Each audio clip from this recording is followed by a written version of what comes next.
Hi అండి. ఇదొచ్చేసి నా ఫస్ట్ ఇంటర్నేషనల్ ఫ్లైట్ జర్నీ. నేనొచ్చేసి హైదరాబాద్ నుంచి బ్యాంకాక్ అయితే సోలోగా ట్రావెల్ చేస్తున్నాను. మా హస్బెండ్ అయితే వర్క్ పని మీద బ్యాంకాక్ అయితే వెళ్లారండి. నాకు సడెన్‌గా ఫ్లైట్ టికెట్స్ బుక్ చేసి రమ్మని చెప్పారు. ఇదొచ్చేసి నా ఫస్ట్ జర్నీ గదా! నాకు కొంచెం ఎక్సైట్‌మెంట్‌గా, టెన్షన్‌గా ఉంది. నా జర్నీ ఎలా సాగింది, నాకు తెలిసిన కొన్ని విషయాలైతే నేను మీతో షేర్ చేసుకుంటాను.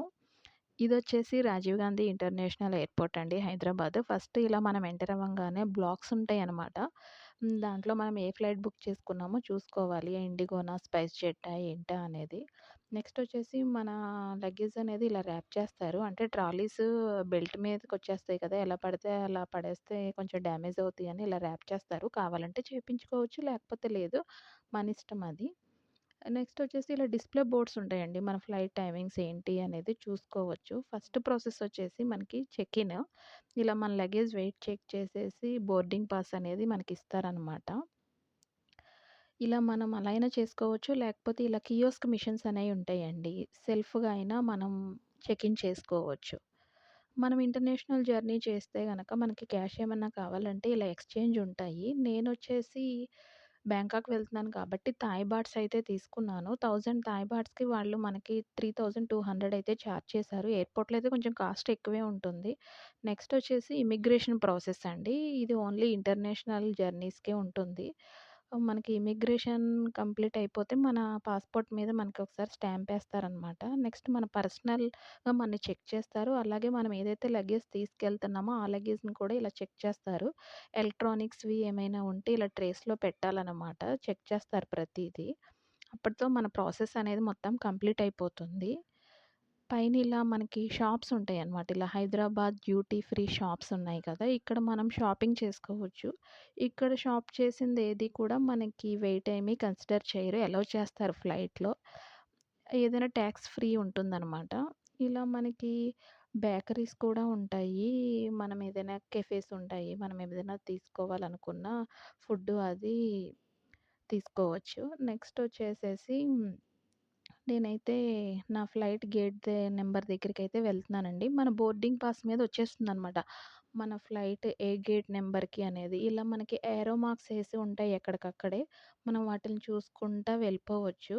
నాదొచ్చేసి 131 అనమాట. నేనైతే ఇంకక్కడ నా ఫ్లైట్ కోసం అయితే వెయిట్ చేస్తున్నాను. ఏదైనా మనం ఒక 3 అవర్స్ ముందుండాలండి. ఇంటర్నేషనల్ జర్నీకైతే మస్ట్ అండ్ షుడ్. ఎందుకంటే క్రౌడ్ ఎక్కువుంటుంది గదా! ప్రాసెస్‌లన్నీ కంప్లీట్ అయ్యేసరికి చాలా టైం పడుతుంది. ఇంకోటేంటంటే మనం కొంచెం ముందెళ్తే మనకు ఆ టెన్షన్ అనేది ఉండదు. ఇంక మిస్ అవుతామా ఏంటి అనేది. ఫ్లైట్‌లో ఎయిర్‌పోర్ట్‌లో వాష్‌రూమ్స్ అయితే మాత్రం చాలా నీట్‌గా ఉన్నాయండి. ఎప్పటికప్పటికే క్లీన్ చేస్తున్నారు. చాలా నీట్‌గా ఉన్నాయి. ఒక హాఫ్ ఎన్ అవర్ బిఫోర్ అయితే ఇంక మనని ఫ్లైట్ దగ్గరికి అలౌ చేస్తారు. మళ్ళా వీళ్ళు మన బోర్డింగ్ పాస్‌ని, పాస్‌పోర్ట్‌ని చెక్ చేస్తారు. కరెక్ట్‌గానే ఆ ఫ్లైట్‌కే ఎక్కుతున్నామా లేదా ఏంటి అనేది. నాకైతే ఇండిగోలో బుక్ చేశారు మా వారు. ఇలా బస్ అయితే వచ్చిందండి. ఇంకా బస్ అనేది మనల్ని ఫ్లైట్ దగ్గరికి తీసుకెళ్ళిద్దనమాట. ఇంగ బస్సు ఇక్కడ వదిలేసింది ఫ్లైట్ దగ్గర. ఇంక మేము ఫ్లైట్‌లోకైతే ఎంటర్ అవుతున్నాను.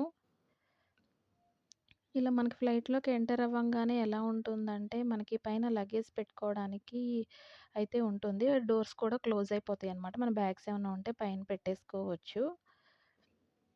సీట్ నంబర్స్ కూడా మనం చూసుకోవాలనమాట. మన సీట్ ఏంటి అనేది. ఇటు పక్కన ఒక 3 సీట్స్, అటొక 3 సీట్స్ అట్లా ఉన్నాయి. మా వారు ఫస్ట్ టైమ్ గాబట్టి నాకు విండో పక్కన సీట్ అనేదైతే బుక్ చేశారు. ఏదైనా ఫస్ట్ ఫ్లైట్ జర్నీ కదండీ! చాలా ఎక్సైట్‌మెంట్ ఉంటుంది. పైనుంచి అంతా చూడాలి. కింద ఎలా కనపడతాయో, ఏంటో చిన్న చిన్నగా కనపడతాయి. అలా అనుకుంటా ఉంటాం కదా! దాన్ని ఎక్స్‌పీరియన్స్ చేయడం అయితే మాత్రం చాలా బాగా అనిపిస్తుంది.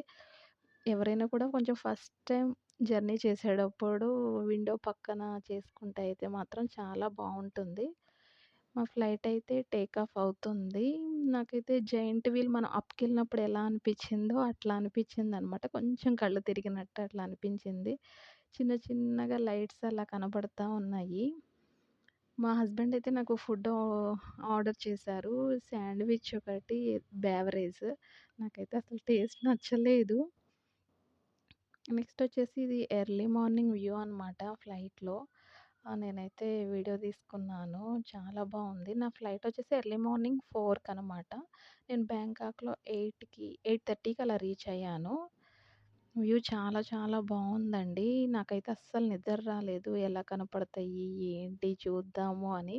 నా జర్నీ అయితే చాలా మంచిగానే అనిపించింది. ఇప్పుడిప్పుడే అలా సూర్యుడొస్తున్నాడనమాట. ఎర్లీ మార్నింగ్ 6కి అట్లా. మీరైతే ముందు వెళ్ళిపోతే మాత్రం ఎయిర్‌పోర్ట్‌కి ఏమాత్రం అసలు టెన్షన్ అనేదైతే అనిపించదండి. అన్ని ప్రాసెస్‌లు అవే కంప్లీట్ అవుతా ఉంటాయి. సోలోగా వెళ్ళినా ఇబ్బందనేది ఉండదు. ఎక్కడికక్కడ మంచిగా చెప్తారు. ఇది నేను ల్యాండ్ అవుతున్నప్పుడు వీడియో ఒక పక్కన ఓషన్, ఒక పక్కన హౌసెస్ ఇలా బ్యాంకాక్‌లో ల్యాండ్ అవుతున్నప్పుడనమాట వ్యూ అయితే చాలా చాలా బావుందండి. నాకైతే ఒక మంచి ఎక్స్‌పీరియన్స్. ఇంక నేనైతే ఇంకా ల్యాండ్ అయిపోయాను. మన ఎయిర్ హోస్టెస్ మన ఫ్లైట్‌లో మనకి అనౌన్స్ చేస్తారు. లగేజ్ ఏ బెల్ట్ నంబర్ మీదకొస్తుంది అనేది. మనం ఇంక అక్కడ మన లగేజ్‌నైతే కలెక్ట్ చేసుకోవచ్చు. ఇక్కడైతే మాతో పాటు ఒక యాక్టర్ ట్రావెల్ చేశారు మా ఫ్లైట్‌లో. మీకెవరికైనా తెలిస్తే కామెంట్ చేయండి. ఇదొచ్చేసి Suvarnabhumi international airport Bangkok. Finally after 1 month మా హస్బెండ్‌నయితే నేను మీట్ అయ్యాను. ఇదండి నా experience. Thank you for watching.